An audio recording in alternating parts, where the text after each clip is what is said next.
Buenos días. Empezamos con esta sesión, el primero de los encuentros a solas con el español.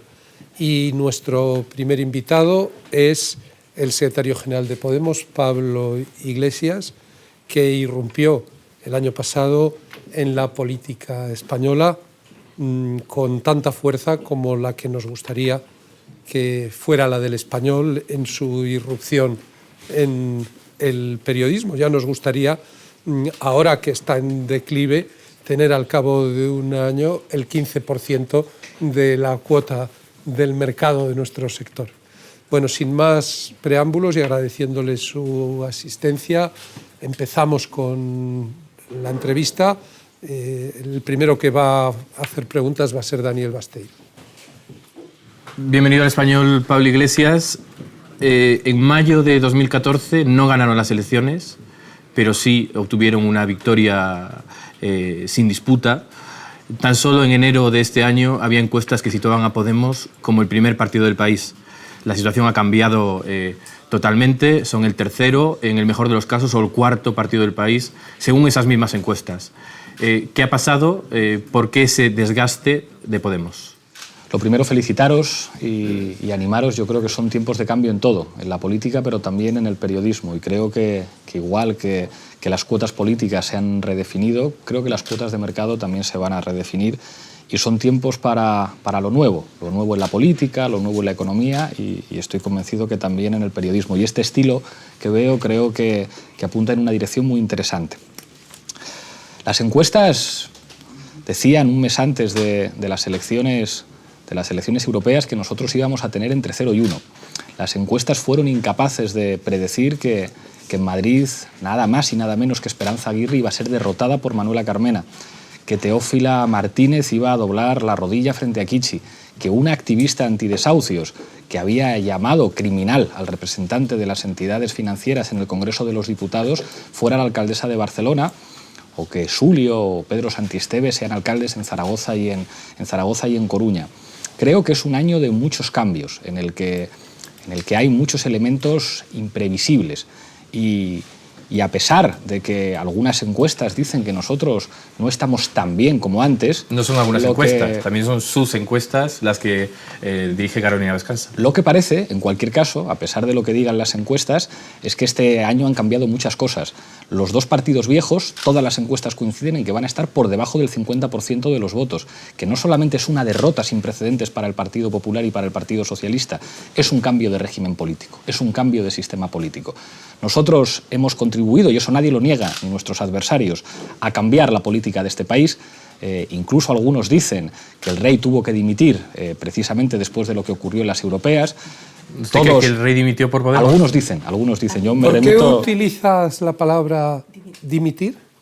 Bueno, yo creo que en política está bien dimitir y que un jefe de Estado dimita y que utilicemos esa palabra contribuye a introducir un lenguaje democrático en instituciones que deberían democratizarse. A mí muchas veces me dicen, ¿pero qué habría que hacer con la jefatura del Estado? Y yo digo, pues seguramente si se presenta a las elecciones el señor Felipe de Borbón, las puede ganar, tiene muchas posibilidades, pero entonces tendríamos un jefe de Estado que estaría ahí no por ser el hijo de un señor que fue nombrado por el anterior jefe del Estado que era un dictador y una constitución que dice, pero no se le ha votado directamente. Yo creo que en democracia al jefe del Estado se le tiene que elegir democráticamente e introducir palabras que introduzcan pues, la democracia en el lenguaje. Yo creo que la palabra abdicación no suena moderna, no suena a una democracia avanzada. Forma parte de la nomenclatura real. Sí. Claro, como sangre azul, como condes, no le gustan. Como duques, creo que son viejas. Yo prefiero palabras como rendición de cuentas, accountability,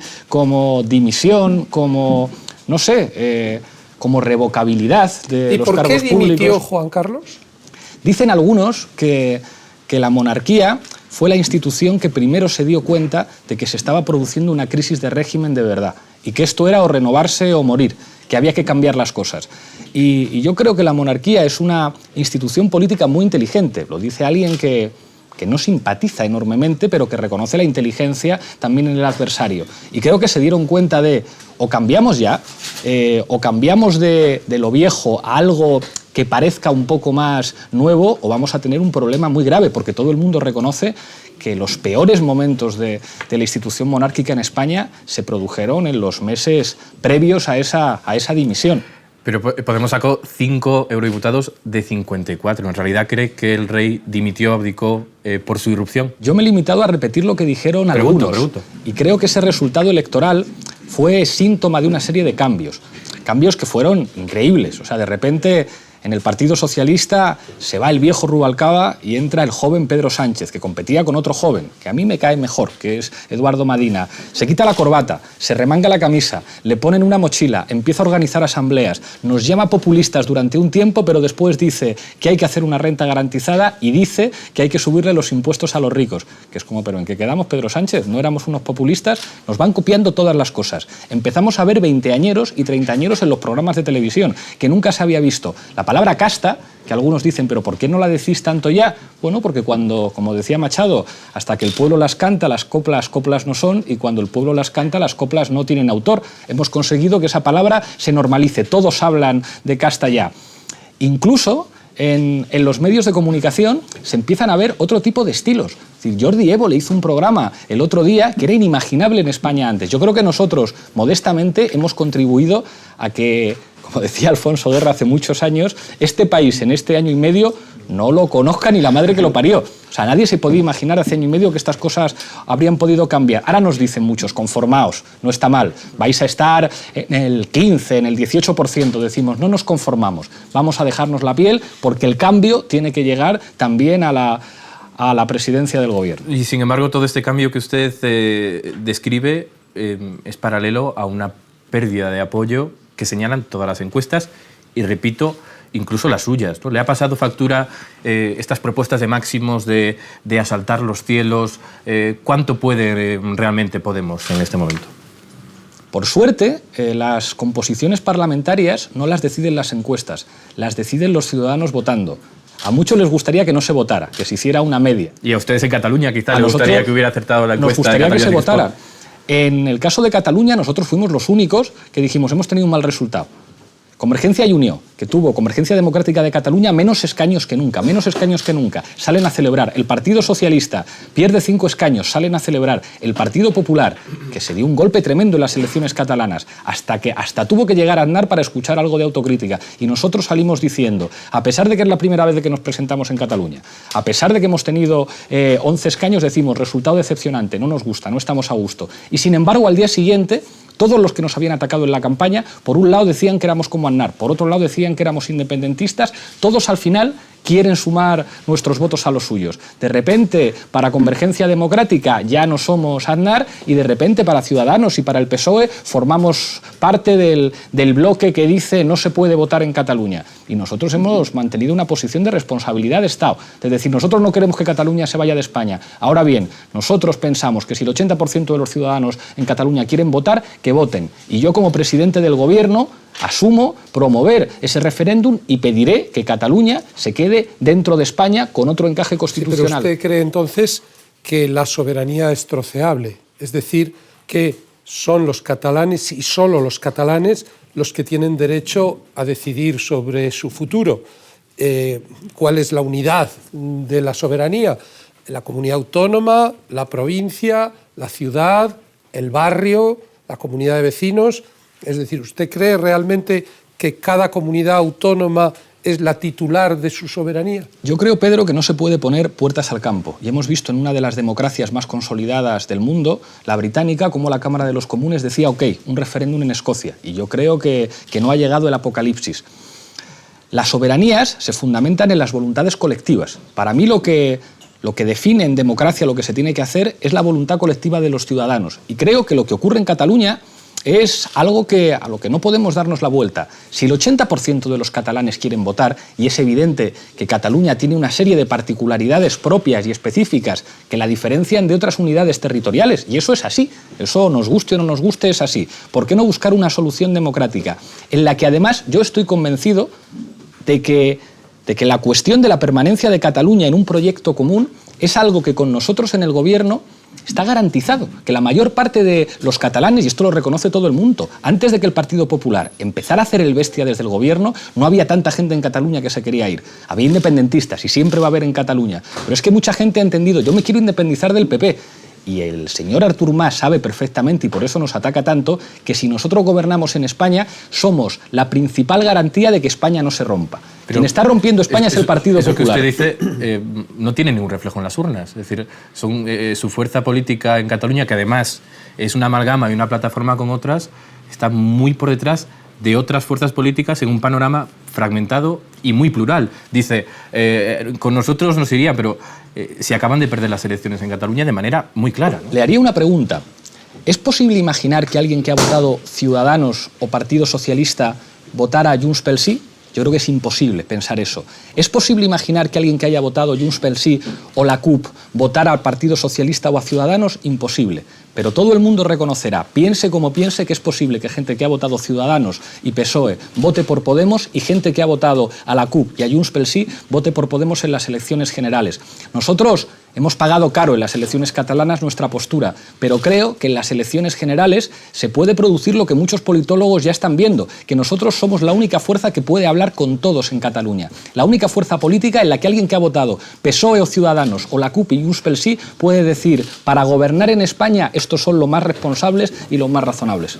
Y señor Iglesias, perdón, es al hilo de esto. Usted dice que con usted de presidente del gobierno estaría garantizada la unidad de España, pero ¿y la igualdad? Es decir, ¿se cumplirían las leyes en Cataluña? Porque, por ejemplo, ahora los mandatos del Tribunal Constitucional no permiten que quien quiere estudiar en español lo pueda hacer. Es decir, con usted, cualquier catalán que quiera estudiar en español podrá hacerlo, porque, claro, una cosa es la unidad y otra cosa es la igualdad.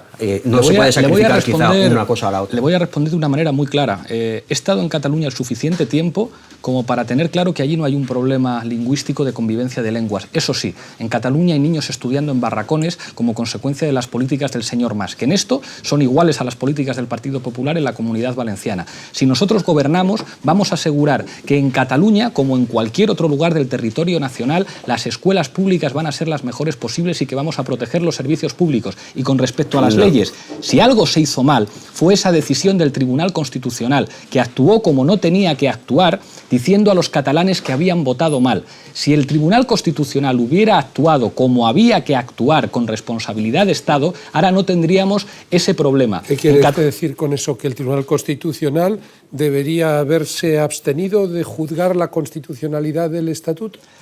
El Tribunal Constitucional no puede ser un tribunal político. Muchos han pretendido utilizar el Tribunal Constitucional como un tribunal político. Han nombrado a sus miembros en función de la afinidad de su partido y pretenden utilizar al Tribunal Constitucional para hacer lo que no puede hacer el gobierno. El Tribunal Constitucional es una cámara que tiene que asegurar la responsabilidad a la hora de interpretar la Constitución. Y todos sabemos que un tribunal tiene márgenes de interpretación. ¿Pero carece de legitimidad el actual Tribunal Constitucional? En ningún caso, en ningún caso. Eso sí, si hay magistrados del Tribunal Constitucional que llaman por teléfono a Ferraz o a Génova para preguntar qué tienen que hacer, nosotros les decimos, eso con nosotros se va a terminar. Queremos magistrados independientes. Y pienso que lo que ocurrió en Cataluña con aquella sentencia sentó las bases de un problema que tenemos ahora. Yo creo que los incendios no se apagan echando gasolina, sino con sentido común. ¿Pero no sería mejor restablecer el recurso previo de forma que el tribunal se hubiera pronunciado antes de que lo hubieran hecho los ciudadanos de Cataluña? Yo creo que los tribunales no están para solucionar problemas políticos. En Cataluña hay un problema político y ese problema político no lo tienen que solucionar los jueces. Igual que cuando me preguntan... Eso es lo mismo que dice Artur Mas, es decir, que hay un ámbito de legitimidad que está por encima de la legalidad. Y eso es impropio de un sistema democrático. Pero no utilicemos la legalidad, Pedro, para entrar en cuestiones políticas. Yo, que creo que no soy sospechoso de tener simpatía por el señor Mas, digo, a lo mejor este señor tendría que estar sentado en un tribunal por haber amparado la corrupción o por haber permitido recortes, pero no por poner urnas para que la gente vote. No mezclemos lo político con lo judicial, y no solamente porque eso beneficia a Mas, que Mas está encantado de convertirse en una víctima. ¿La desobediencia a los tribunales debería dejar de estar castigada en España? Los problemas políticos, Pedro, no se pueden solucionar de manera jurídica. Y creo que en este caso, cuando hablamos de, digamos, una una intención de actuar políticamente, es muy importante coger el toro por los cuernos. Si los catalanes dicen que quieren votar, vamos a votar y vamos a ver qué es lo que pasa. Según su teoría, Luis Companys tampoco hubiera sido juzgado en el año 34, porque lo que hizo fue un acto político, evidentemente. Creo que es que ¿Usted consideraría, por ejemplo, que una declaración unilateral de independencia de Cataluña debería de quedar sin respuesta en el ámbito penal? Yo creo que eso tiene que tener una respuesta política. Una respuesta política. Y creo que algunos pretenden hacer que los jueces hagan el trabajo que estamos obligados a hacer los políticos. Insisto, no se puede poner puertas al campo. Yo no quiero que Cataluña se vaya de España. Yo no tengo la menor simpatía por el señor Mas. Y creo que en este momento nosotros somos la principal garantía de que España siga caminando junta, y decimos España es plurinacional, y lo decimos abiertamente, como proyecto plurinacional respecto a los que muchas veces, por ser demasiado brutos y ponerse detrás de la legislación, lo que están haciendo es conseguir que la situación de cohesión territorial en nuestro país esté a punto de saltar por los aires. Nunca se ha estado peor. Nosotros decimos, solucionemos los problemas políticos democráticamente, asumiendo las dificultades. Alguien me pregunta, ¿pero entonces Almería se puede independizar? Y yo digo, si aparecen 200.000 ciudadanos de Almería diciendo que no quieren ser andaluces, yo al menos me voy a Almería y les escucho y trato de razonar con ellos. No les mando a la Guardia Civil ni les mando a los antidisturbios. Claro. Pablo, le preguntaba a Daniel por el descenso de su partido. A mí me gustaría preguntarle por su propia caída. O sea, ha pasado de ser el niño bonito de la política española a convertirse en un personaje francamente antipático para la mayoría de los españoles, con perdón. La última encuesta de Metroscopia lo daba al lado de Mariano Rajoy, que es el personaje político que peor cae en estos momentos. Usted tiene el segundo lugar. ¿Por qué ha sido? ¿Qué ha pasado? A mí la gente que me para por la calle lo que me dice es aguantad, es seguir dándoles Pero no duro. le habla del rechazo que provoca, el rechazo personal. Yo creo que nosotros nunca hemos sido niños bonitos, porque los niños bonitos no dicen la verdad. No es nosotros, es usted en particular. Es Pablo Iglesias, la marca Pablo Iglesias, yo creo la que cae mal. Creo que nunca he sido niño bonito y uno no puede caer bien o caer mal a todo el mundo.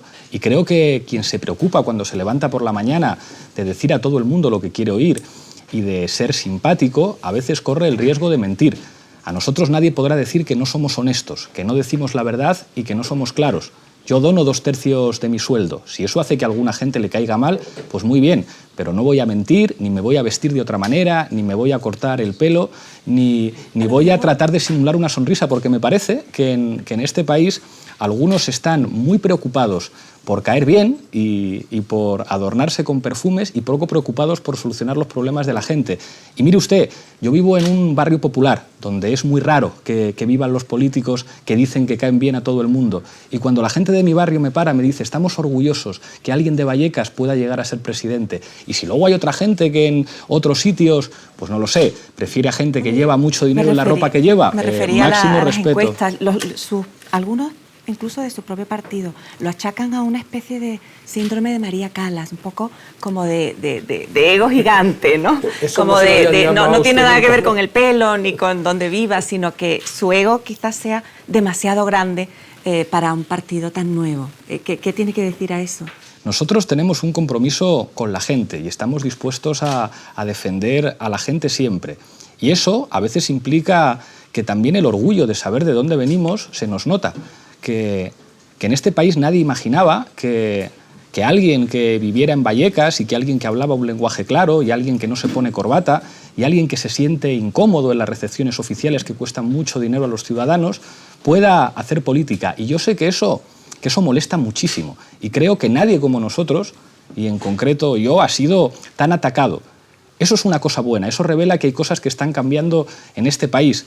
Parece que en este país quien se dedica a la política solamente podía vivir en Pozuelo y podía vivir en casas con jardín. Y parece que a algunos les molesta muchísimo, muchísimo, que pueda haber alguien de un barrio popular que esté diciendo, hombre, yo también puedo ser presidente. Eso es una simplificación, perdóneme, un poco demagógica. Felipe González venía de un barrio muy humilde de Sevilla. Sí. Y hay pero muchos... ¿dónde ha acabado Felipe González? ¿Y dónde acabará usted? ¿Dónde acabará? Claro, ¿Dónde pero acabará? uno es lo que va demostrando. Hay algunos que dicen que los políticos se tendrían que bajar el sueldo. Nosotros nos lo bajamos. Y nosotros hemos donado 300.000 euros de nuestro sueldo para un proyecto de apoyo a los emprendedores que se llama Impulsa. Eso otros no lo hacen, ¿eh? Habla de su sueldo. Está muy cansado como eurodiputado porque el domingo se declaró cansado. ¿Es por el trabajo en Bruselas? Estoy muy Estrasburgo, animado. Madrid? Y es verdad que nosotros nos esforzamos mucho. Yo siempre me he esforzado mucho. Cuando estudiaba ciencias políticas, saqué matrícula de honor en la mayor parte de las asignaturas. Algunos dicen que eso tiene que ver con el ego. Yo creo que tiene que ver con el esfuerzo. Y contaba antes en la radio que mi abuela a veces venía sorprendida a las 7 de la mañana a traerme un bocadillo porque llevaba desde las 5 repasando. Y en el Parlamento Europeo, a pesar de ser secretario general, a pesar de tener mucho trabajo en España, estoy en torno al número 50. En el ranking de diputados y hay 700 y pico diputados en el Parlamento Europeo. Trabajo mucho y me esfuerzo mucho.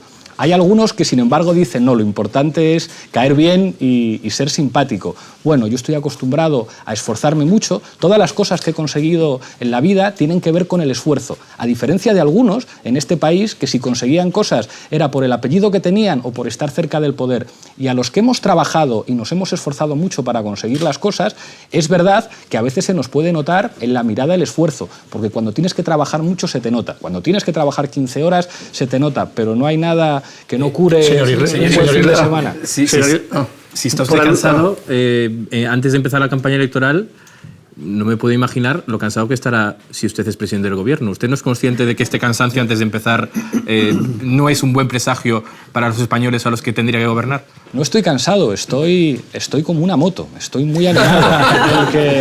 El que parece que está cansado es el presidente del gobierno que decía eso de y la nacionalidad europea, sí, y que no se atreve a dar entrevistas porque el cansancio se le nota. Yo creo que nosotros estamos llenos de energía y se nos nota eso además, a pesar de que haya muchos que nos busquen para ver cualquier problema, que si tiene mucho ego, que si no es simpático, que si está cansado.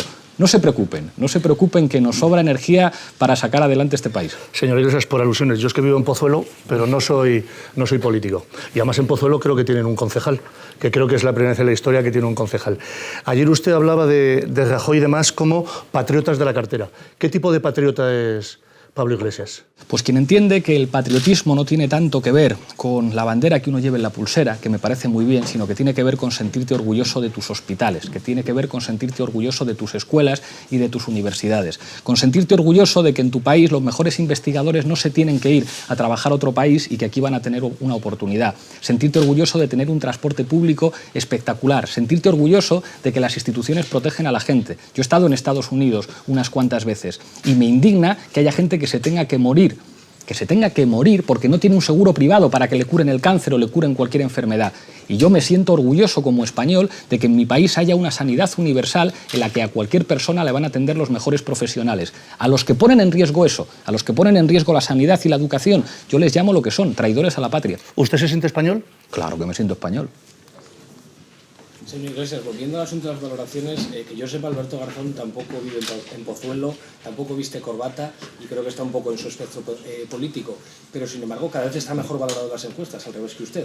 Cada vez está mejor valorado que usted, de hecho. Pero no quiere ir con él a las elecciones. ¿Por qué? ¿Le preocupa esa valoración? Hicimos todo lo posible y a mí me encantaría tener a Alberto conmigo, pero lo que no pudo ser. ¿Pero por qué no pudo ser? Y le deseo lo mejor. Lo hemos explicado muchas veces. Nosotros hemos apostado siempre por los mejores. Apostamos por Carmena. ¿Carmena era de Podemos? No. No le pedimos a Carmena que fuera de Podemos. Le pedimos gana las elecciones. Le pedimos sé la mejor alcaldesa que ha tenido esta ciudad. Porque Podemos sirve para eso. Pensábamos que gente como Alberto y otra gente de Izquierda Unida podían incorporarse a ese proyecto. Ellos entendieron legítimamente que no, que querían defender un proyecto muy legítimo, un proyecto que nosotros respetamos y no son nuestros adversarios. Y no vamos a perder ni un minuto en este tiempo en criticar a compañeros que no son nuestros adversarios. Nuestro objetivo es ganar las elecciones y a personas que hayan elegido seguir otro camino tendrán todo nuestro respeto. No perderá ni un minuto, pero ¿cuántos escaños le va a quitar no ir con Izquierda Unida? Nadie quita escaños a nadie. Los escaños que cada uno tiene los deciden los ciudadanos. Ha dicho usted que le indigna cuando va a Estados Unidos ver cómo hay gente que muere porque no tiene un seguro médico. También le indigna... Es una exageración, perdón. Bueno, digo, porque ¿Por qué muchas es una veces... exageración? Bueno, no sucede así. ¿Cómo que no sucede? Si no tienes una mutua privada, en muchos estados de Estados Unidos te puedes morir. No, no es así. O sea, lo que tienes es que vas a un hospital, que es cierto que es peor, con fondos públicos. No es que te mueras en la calle, es una simplificación.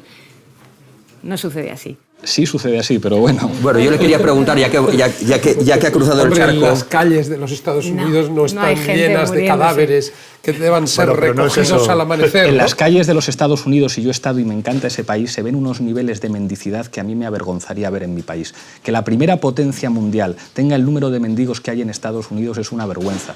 Hay algunos barrios en muchísimas ciudades de Estados Unidos, pensemos en Baltimore, donde el efecto que han producido las drogas y el efecto que han producido las políticas sociales a mí me avergonzarían como español. Me encanta Estados Unidos y elementos de su cultura política, pero no es casual que el señor Obama y los demócratas tengan que poner encima de la mesa algo tan sencillo como un sistema de salud público como el que hay en muchos países europeos que allí no existe. Entonces no banalicemos, no digamos que en Estados Unidos te mueres pero un poquito. En Estados Unidos hay mucha gente que recibe una pésima atención sanitaria o ninguna atención sanitaria porque no puede pagar. Es algo que incluso es tan vergonzoso que lo vemos en muchas series de televisión. Hay una serie de televisión genial que es Breaking Bad, en la que vemos a un padre de familia que se tiene que poner a traficar con anfetaminas porque no se puede pagar el tratamiento para el cáncer. Y eso forma parte de la cultura política estadounidense. Entonces, no banalicemos porque a la gente que está enferma eso le duele mucho y le cuesta sí, pero mucho. no banalicemos diciendo la gente se muere en la calle en Estados Unidos. Tampoco ¿Por es qué así. entonces dice que le gusta tanto los Estados Unidos? Estados Unidos tiene elementos de cultura política que son maravillosos y que tienen que ver con la democracia, tiene que ver con un país construido por emigrantes que planteó muchísimos límites en su ordenamiento constitucional a lo que entendían que era el absolutismo europeo. En los Estados Unidos se eligen, digamos, la cuestión que tiene que ver con los sheriffs, que tiene que ver con los jurados, aunque pueda tener después efectos difíciles, responden a una cultura democrática muy interesante. Lo que ha producido culturalmente Estados Unidos a mí me entusiasma, a nivel musical, el cine, lo que representan incluso... Pues bueno, la historia de los sindicatos en los Estados Unidos, que es enormemente interesante. Es un país que a mí me fascina, un país con contradicciones, como tantos otros, pero que es un país interesantísimo. ¿Hay algún político norteamericano con el que usted se identificaría? Bernie Sanders, si es posible que hablemos por teléfono pronto. Decía que, ya que había cruzado el charco, yo le quería preguntar por Venezuela. Usted se indigna y se rebela contra las injusticias que hay en Estados Unidos. ¿Qué ocurre en Venezuela? Es decir, ¿no se indigna con que la gente vaya a comprar a los mercados y no haya absolutamente nada, no siendo un país pobre precisamente, o que al jefe de la oposición lo encarcelen sin ninguna garantía? ¿Usted habría ido como Felipe González a defender que hay que poner en libertad al líder de la oposición? Creo que a Felipe González le faltó llevarse equipo. Yo creo que si se hubiera llevado a Rafael Vera y a José Barrionuevo, creo que hubiera tenido un equipo de defensa de las libertades y los derechos humanos mucho más creíble. Lo que pasa es que eso una cosa no quita la otra, que haya podido cometer... Yo no he dicho que haya cometido ningún error. Yo he hablado del equipo de demócratas que ha rodeado históricamente a Felipe González. Me limito No a señalar creo que algo. esa afirmación vaya a encontrar muchas objeciones en esta mesa. Yo creo que las cosas que hace un país hay que decir las cosas que hace bien y las cosas que hace mal. Y yo he sido muy claro. Creo que la pobreza es un problema en Venezuela serio. También en Colombia, ¿eh? También en Colombia. La violencia y la corrupción en Venezuela es un problema serio que el gobierno no ha sido capaz de resolver. También en Colombia. Y hay que decirlo en los dos casos. ¿Ha habido cosas que ha hecho mal? En particular el gobierno de Nicolás Maduro, que la oposición en Venezuela dice... Ahora sí le reconocen a Hugo Chávez muchas cosas que hizo bien. Ha hecho muchas cosas mal. Y esas cosas hay que decirlas. Que haya líderes políticos que estén en la cárcel, a mí eso no me puede parecer bien. No me parece bien. Y lo he dicho claramente. Pero otra cosa... Además de decir no me parece bien, ¿está usted dispuesto a hacer algo por contribuir a que esa situación termine? Y usted tiene influencia, sí. Usted tiene conexiones, usted es conocido allí, usted podría hacer... Yo he estado en Venezuela 3 veces en mi vida y la vez que más estuve un mes. Yo no tengo ni conexiones ni influencia, ni en Venezuela, ni en Arabia Saudí, donde, por cierto, quien sí que tiene influencia es la familia real. Y allí parece que no trabajan para que se solucionen los problemas de los derechos humanos y las condenas a muerte por lapidación. Eso no he visto a ningún periodista preguntárselo a la familia real. ¿Van a hacer ustedes, porque ustedes sí que tienen influencia de verdad para que las cosas cambien en Arabia Saudí? Ni tampoco en Colombia, ni tampoco en la República Popular China. Un país cuyo partido tiene un protocolo de relaciones de amistad con el Partido Popular. De eso tampoco se habla. A mí me gustaría que hubiera paz en el mundo. A mí me gustaría que las cosas se solucionaran. Ojalá yo pudiera descolgar un teléfono y decir, se acabó el conflicto en Siria, pónganse usted todos de acuerdo. No puedo hacer eso. No puedo solucionar la pobreza en Venezuela ni puedo solucionar la corrupción. No tengo influencia para eso. Sí puedo utilizar la palabra. ¿Cree usted que Leopoldo López es un preso político? Creo que alguien que esté en la cárcel por sus ideas es un preso político. ¿Lo es él? Ahora bien, yo no tengo la información suficiente y nos hemos reunido con sus familiares en el Parlamento Europeo para saber, y lo digo humildemente, o sea, yo no tengo toda esa información porque estoy trabajando para ser el presidente de mi país, no para ser un experto en asuntos judiciales de un país de América Latina. Discúlpenme, a lo mejor menor. A lo mejor ¿Es un país democrático un país que tiene a los líderes opositores en la cárcel?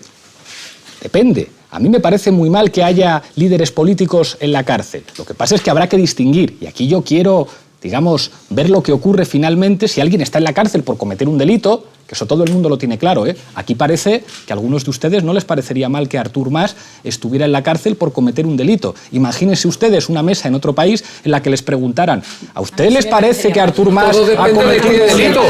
Todo depende de qué delito. Claro.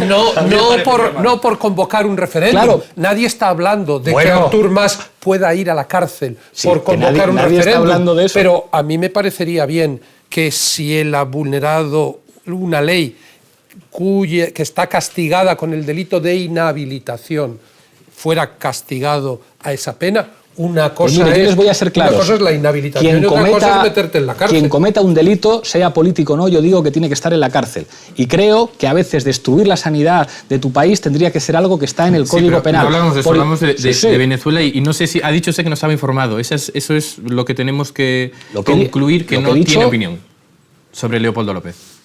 Yo digo que alguien que esté en la cárcel por sus ideas es un preso político y eso no debe ocurrir. Quien cometa un delito tiene que estar en la cárcel y a partir de ahí, pues querré tener la información encima de la mesa. He dicho también muchas veces, a mí me gustaría que Leopoldo López se presentara a las elecciones y lo mismo que digo en España, que digo que los conflictos políticos no se resuelven con los jueces, se lo diría a los venezolanos, no resuelvan conflictos políticos a través de los jueces, pero mucha más información no tengo y creo que en este caso ya es bastante.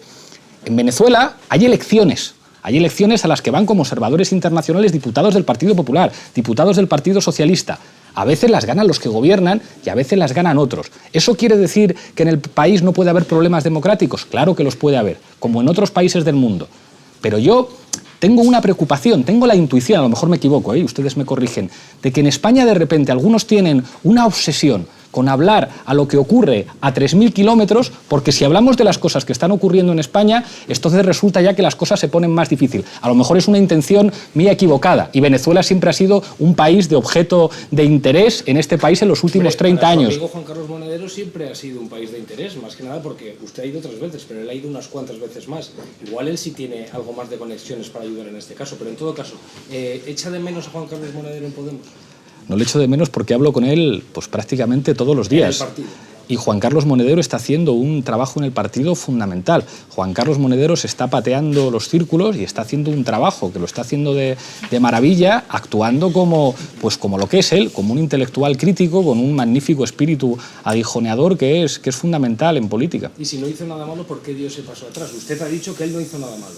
No, ¿Por qué Dios se pasó atrás? yo creo que cada uno se tiene que situar allá donde se encuentra más útil. Y Juan Carlos Monedero es un intelectual sin aspiraciones de cargo. Yo sé que eso también es muy difícil de entender, que alguien haga política y no quiera ser diputado, que alguien haga política y no quiera ocupar un cargo público. Y yo creo que él sintió que de alguna manera en una dirección política se sentía encorsetado. Y cualquiera que conozca un poco a Juan Carlos Monedero vuela mucho mejor sin las ataduras que implica estar en un órgano de dirección política. Sí, pero y cada uno interviene políticamente donde se siente más cómodo. Qué desalentador son esas palabras que usted dijo ese día, ¿no?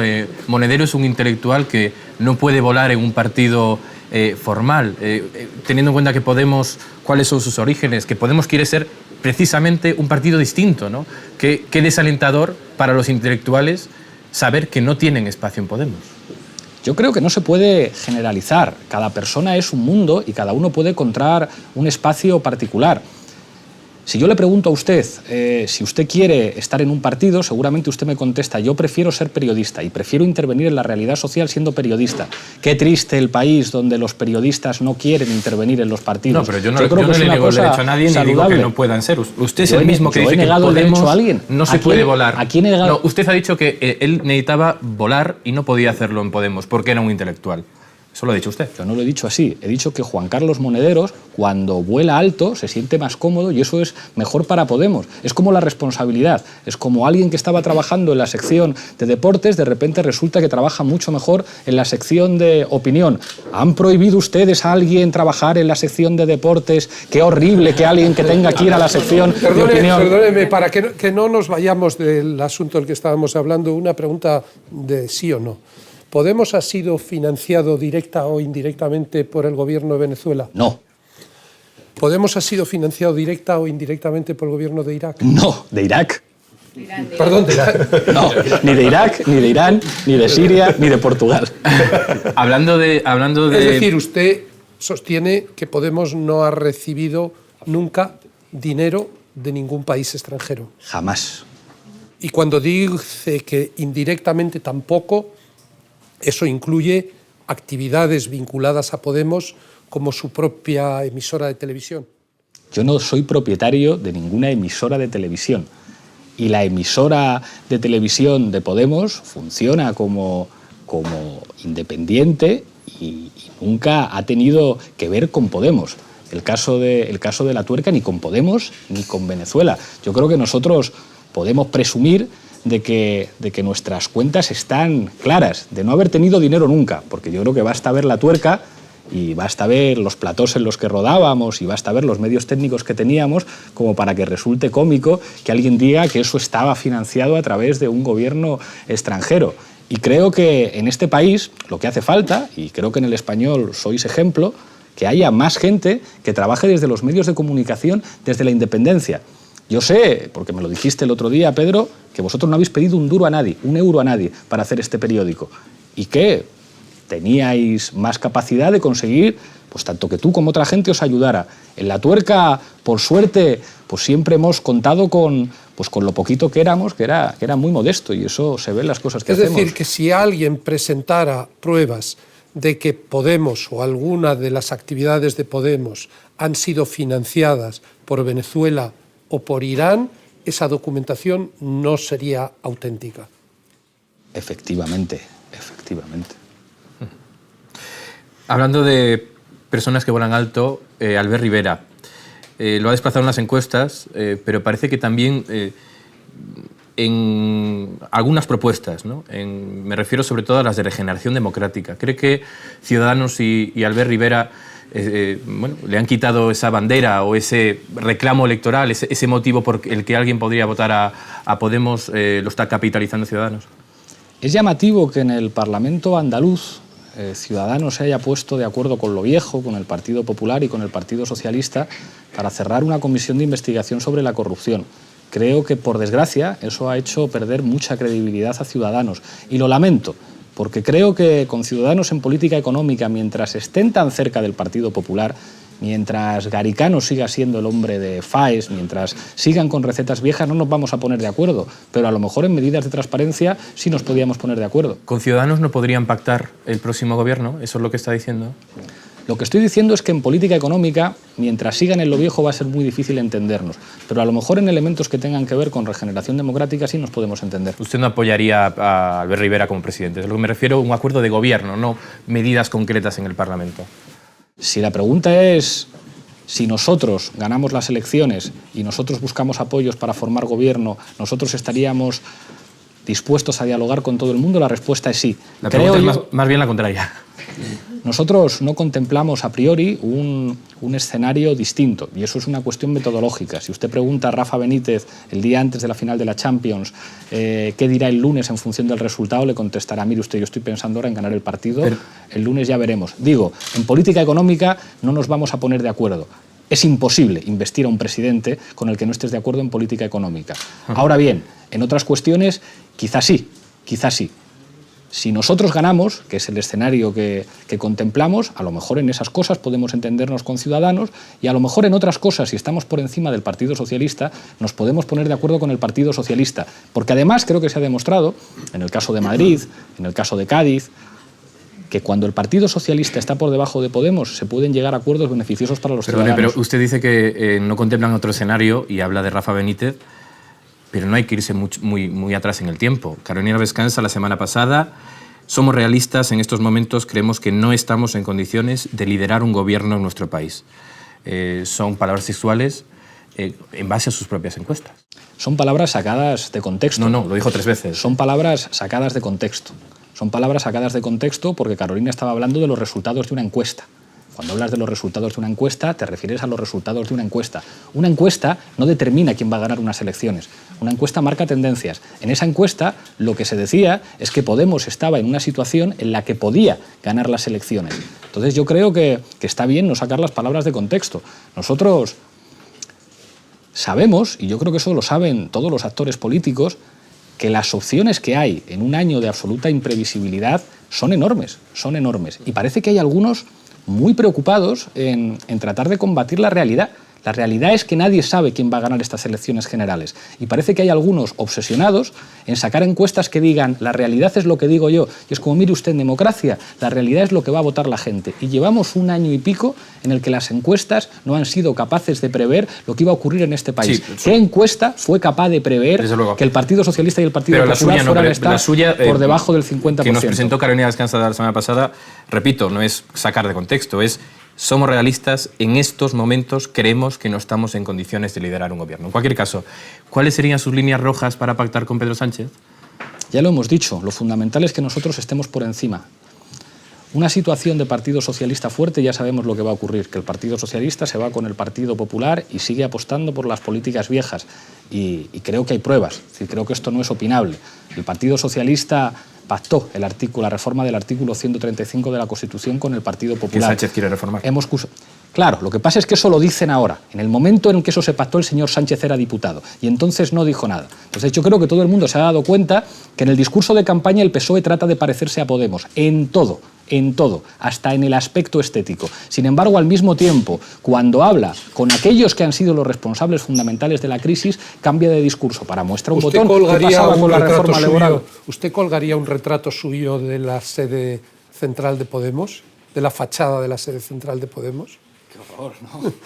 ¿Qué sensación le dio el saber que en Ferraz hay un retrato gigante de Pedro Sánchez? De Pedro el Grande. Los psicoanalistas se refieren a las cuestiones que tienen que ver con los símbolos y los tamaños, digamos, de manera muy clara. Una bandera muy grande, un retrato muy grande, en fin, que dejemos que el psicoanálisis... Las cosas ha sacado últimamente Pedro Sánchez. Claro, dejemos que el psicoanálisis responda a las preguntas que no se pueden responder desde el sentido común. Una pregunta. ¿Sigue siendo una de sus prioridades, si ganara las elecciones, modificar inmediatamente la ley electoral? Por supuesto, y creo que esta es una de las cosas con la que nos podemos poner de acuerdo con Ciudadanos. La Constitución española dice que el espíritu de la ley electoral, que el sistema electoral tendría que ser proporcional. Y acto seguido hay una contradicción, que es que la circunscripción sea provincial. La mezcla de fórmula-don, que la fórmula-don no es, digamos, mayoritaria, es una fórmula proporcional. Yo tengo escrito un libro sobre esto. El problema es el tamaño de la circunscripción. Entonces yo creo que sería mucho más razonable un sistema que avanzara a lo que son, digamos, territorios en nuestro país como las comunidades autónomas. En cualquier caso, una fórmula que haga que el sistema electoral sea más proporcional. Alguien dirá, bueno, pero entonces, ¿qué pasa con los territorios? Nosotros decimos, convirtamos el Senado no en un cementerio de elefantes donde van los políticos abuelos que no saben qué hacer, a que les paguen la jubilación, a que les den un seguro privado, a que les den un plan de pensiones privado, a los que, por cierto, han renunciado nuestros senadores, y convirtámoslos en una Cámara de representación territorial siguiendo el modelo, de alguna forma, del Bundesrat alemán. ¿Quién elige a los diputados? ¿Los partidos o los ciudadanos? Pues nosotros hemos demostrado con nuestro sistema que permitimos que cualquier ciudadano, no cualquier miembro de Podemos, cualquier ciudadano se pueda inscribir como candidato, y que cualquiera... No le estoy preguntando por el sistema de elección de los candidatos dentro del partido. Le estoy preguntando si luego los ciudadanos tienen que votar una lista tal y como se la presenta el partido, o puede elegir a sus representantes de manera uninominal, de manera directa. Si nosotros ponemos como ejemplo la manera en la que funcionamos nosotros internamente, pensamos que eso puede ser muy útil para discutir formas de participación electoral que limiten ese, digamos, carácter de una democracia de partidos. Yo creo que hay que explorar nuevas fórmulas de participación para que la representación no esté en manos de viejas maquinarias. Y yo no digo esto como afirmación para la galería, que aquí hay muchos que dicen, no, esto estaría muy bien, es que nosotros nos lo aplicamos a nosotros mismos. Por eso pongo como ejemplo que cualquier ciudadano se puede inscribir en Podemos, cualquier ciudadano se puede presentar a cualquier órgano o a las listas que van a las elecciones y cualquier ciudadano puede votar. E incluso en esas elecciones, en esas consultas o internas que hacen ustedes en Podemos, en las últimas, votando por Internet, la participación ha sido del 15%. ¿Qué dice esto sobre su modelo de participación interna cuando ni el 20% de los inscritos que pueden votar por Internet, no en urna, deciden participar en su proceso? Fue una participación muy alta en cualquier caso, y si la comparamos con la de cualquier partido, nadie se puede comparar. Nosotros hemos llamado a la gente a votar para todo, para la elección del equipo técnico, para las primarias a las elecciones europeas, para cada consejo autonómico, para cada consejo de ciudad o de pueblo, para todos los órganos internos de Podemos. Llega un momento en el que la gente dice, oye, mira, ya está bien. O sea, que es que esto de tener que meterme todas las semanas a votar resulta un poco cansado. Están cansados son los inscritos en Podemos, pero de votar. Pero al menos nosotros mantenemos un sistema en el que la gente puede participar en cualquier momento. Es bueno que la participación sea alta, pero creo que podemos atribuirnos humildemente que hemos conseguido que todo el mundo hable de primarias. Cuando nosotros dijimos primarias abiertas, recuerden lo que dijeron algunos de los viejos mundos. Eso es una cosa de americanos. Ya nadie se atreve a decir eso. Hasta el Partido Popular tiene voces dentro, como la señora Cifuentes, que dice, a lo mejor hay que hacer primarias. Creo que nosotros hemos aportado cosas a la política española. Nos quedan 5 minutos de entrevista, deberíamos hablar de economía.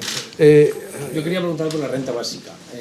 Aclárenos, ¿qué es exactamente lo que propone Podemos? Porque desde luego ha rectificado en varias ocasiones. Primero iba a ser una renta básica universal en elecciones europeas, y luego han ido moderando, modificando su discurso, y ahora mismo yo creo que no tenemos muy claro qué es lo que quieren. Pues se lo explico ahora mismo.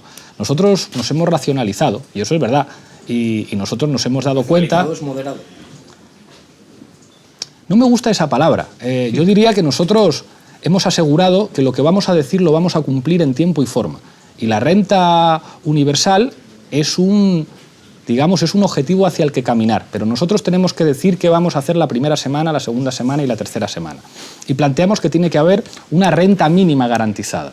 Lo primero es ¿por qué tiene que haber una renta mínima garantizada? Pues porque en España hay más de 10 millones de personas en riesgo de pobreza, porque en España la mitad de los parados no reciben ninguna prestación, porque en España hay una bomba social que se llaman seres humanos con ojos, con nariz y con boca que tienen dificultades para alimentarse correctamente, porque en España hay un problema de pobreza infantil, porque en España hay un problema de personas dependientes. ¿Qué es la renta mínima garantizada? 600 euros. 600 euros cuesta 15.000 euros. 15.000 millones de euros. 15.000 millones de euros. 15.000 millones de euros, o sea, 1,5 del PIB. Sí.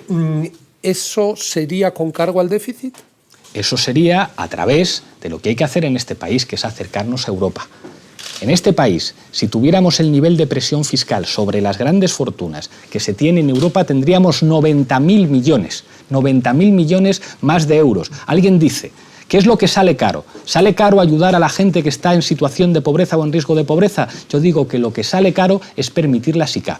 Lo que sale caro es permitir los Rodrigo Ratos. Lo que sale caro es permitir los 3%, sean en Convergencia Democrática o sea en el Partido Popular. Simplemente en España, aproximando los tipos nominales a los tipos reales, el Estado podría contar con los instrumentos necesarios para ayudar a la gente, que además beneficiaría en la capacidad de consumo interno, que es clave para hacer que la economía funcione. Y en materia fiscal, perdón, por hablar claro, Le pongo un ejemplo. Si ustedes gobiernan una familia que trabajan los dos miembros y entre ambos tienen unos ingresos de unos 50.000 euros anuales, ¿usted le va a subir o le va a bajar los impuestos? Nosotros pensamos que hay que bajar los impuestos indirectos, lo primero. Es decir, nos parece absurdo que el IVA sea un impuesto que sirva para que pague lo mismo el dueño del Banco de Santander que alguien que está comprando un producto de primera necesidad. Pensamos, además, que en España toda la presión fiscal recae, buena parte de la presión fiscal, sobre los salarios. Y yo creo que eso es una barbaridad, sobre los salarios y sobre la pequeña y la mediana empresa. Entonces decimos, no presionemos más a esta gente. Lo que tenemos que hacer es hacer que los que están arriba del todo, que casi no pagan impuestos, paguen un poco más, por lo menos acercándolo a los tipos nominales. Decimos también, hay que perseguir el fraude, que el fraude fiscal en España es gravísimo. ¿Cómo lo van a hacer ustedes? En España el 70% de los inspectores de Hacienda están investigando la economía sumergida, que está muy mal. Pero a mí lo que más me preocupa en mi país no es que haya un ciudadano que el fin de semana hace unas chapuzas porque no llega a fin de mes. Precisamente la renta garantizada lo que sirve es para que todo el mundo regularice sus rentas. Y con la inspección de trabajo se puede conseguir disminuir la economía sumergida. Pero lo fundamental del robo a los ciudadanos es el fraude fiscal que está por arriba. Entonces, invirtamos la relación. El 70% de los inspectores de Hacienda a perseguir el fraude fiscal. Y también policía y guardia civil. Que yo creo que estaría muy bien ver en este país a la policía y a la Guardia Civil ponerle las esposas a quien ha estado robándonos a todos. En este país hemos visto cosas rarísimas, como que la secretaria de Rodrigo Rato duerma en la cárcel y que sin embargo el señor Rodrigo Rato sea recibido por el ministro. Creo que simplemente haciendo una reforma fiscal razonable. ¿Cuál debería ser el tipo máximo del IRPF en esa reforma fiscal razonable? Estamos estudiándolo y vamos a anunciar en muy pocas semanas exactamente todos los números y vamos a responder a todas las cuestiones. Yo creo... Pero por encima del que mantuvo el señor Rajoy en los 3 primeros años de su mandato, o por debajo. Creo que el señor Mariano Rajoy no es un buen ejemplo en lo que se refiere a políticas fiscales. Vamos a presentar muy pronto, con todos los datos, la reforma fiscal, lo que todo el mundo tiene que tener claro. Nosotros vamos a introducir un impuesto sobre la riqueza, que ya ha funcionado en algunos lugares en España. Nosotros vamos a plantear que las grandes fortunas tienen que pagar de verdad. Nosotros vamos a prohibir la SICAV. Nosotros vamos a plantear que el IVA cultural tiene que estar en el IVA reducido, que hay que apoyar la cultura. Y sobre todo, entender que la fiscalidad es un instrumento que sirve para ayudar a que la economía funcione mejor. Algunos han pensado que la crisis económica se soluciona haciendo a todo el mundo más pobre. Y nosotros pensamos que con menos desigualdad las cosas van a ir mucho mejor. Y hablando de algo que cuesta dinero y que además hoy es un día especialmente señalado, ¿por qué usted no se atreve a pedir abiertamente la República? Creo que es un debate que ya no funciona. Y mire que yo soy nieto de republicanos y que hay muchos elementos que me emocionan. Pero creo que fundamentalmente tiene que ver más con la democracia que con elementos de identificación emocional. Para mí la Segunda República es un periodo que me gusta en muchos aspectos. Pero creo que en este país... ¿De qué partido hubiera sido usted en la Segunda República? Pasa palabra. O sea que es la única pregunta que no se atreve usted a responder. Hubiera sido en la República del mejor partido republicano que había en España, que era el Partido Comunista de España. Respondida a esta pregunta, diré que creo que ese es un debate que ya no funciona, un debate con el que están encantados los monárquicos. Los monárquicos están encantados con que haya un debate monarquía-república. Yo prefiero plantear el debate en los términos en términos democráticos, un debate entre una democracia avanzada en la que no hay por qué contar ni con reyes, ni con sangres azules en la jefatura del Estado, sino con personas que sean elegidas democráticamente. Creo que este país tiene una deuda con la memoria histórica y con la memoria democrática, y eso lo tiene que hacer un gobierno serio. Pero a la hora de plantear el debate sobre la monarquía en términos monarquía o república, creo que estaríamos cayendo en unos términos de la conversación que favorecen al status quo, que favorecen a que las cosas sigan exactamente igual. ¿Pero usted convocaría un referéndum, república o monarquía? Si fuera presidente del gobierno, ¿tuviera capacidad de influir? Yo trabajaría para preguntar a los ciudadanos, de alguna manera, si prefieren que al jefe del Estado se le elija democráticamente o si prefieren que sea una figura hereditaria. ¿Quién sería un buen presidente de la República? Jordi Évole. Una pregunta. Antes hablaba usted de las lecciones de Breaking Bad. ¿Qué lecciones está sacando de A 2 metros bajo tierra que me dijo la última vez que, me encanta. que es la última serie que estaba viendo? Me encanta. Estoy viendo ahora otra que también es fascinante, que es Pablo Escobar, el patrón del mal. Ah, bueno, esa te la recomendó. Por eso. Te la recomendó Pedro. Llevo 18, 19. Bueno, te quedan muchos todavía. Muchos. Son 75. Me tiene impresionado.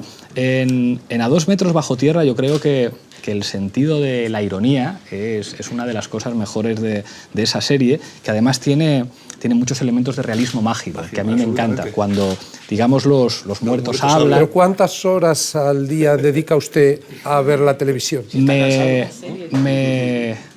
Me veo un capítulo más o menos cada noche. Mientras estoy cenando, trato de ver un capítulo de una serie. A veces reconozco que en el caso de los de Pablo Escobar, que duran media hora, me pongo dos antes de acostarme. ¿En tableta o en televisión? Procuro que sea en la televisión. Si estoy durmiendo a lo mejor fuera de casa, pues no queda más remedio que usar el ordenador. Pero creo que es una cosa razonable hacer despejar la mente pues mientras cena uno. ¿Por qué cree usted, ver una serie? Por terminar, que quedó la impresión en el debate con Albert Rivera de que Albert Rivera proponía una política económica viable y usted proponía una política económica inviable? Yo, perdóneme que le diga, creo que esa no fue la impresión. Yo creo que fue un debate con el que ganaron todos los ciudadanos y creo que fue un debate no estoy discutiendo eso. Y con unas formas que fueron muy positivas. Yo traté de explicar, y creo que eso lo entendió todo el mundo, que cuando haces política no se puede contentar a todos, que no se puede tener contento al señor del BBVA, que es tan fan de Albert Rivera, y al mismo tiempo a las personas que han sido víctimas de un desahucio.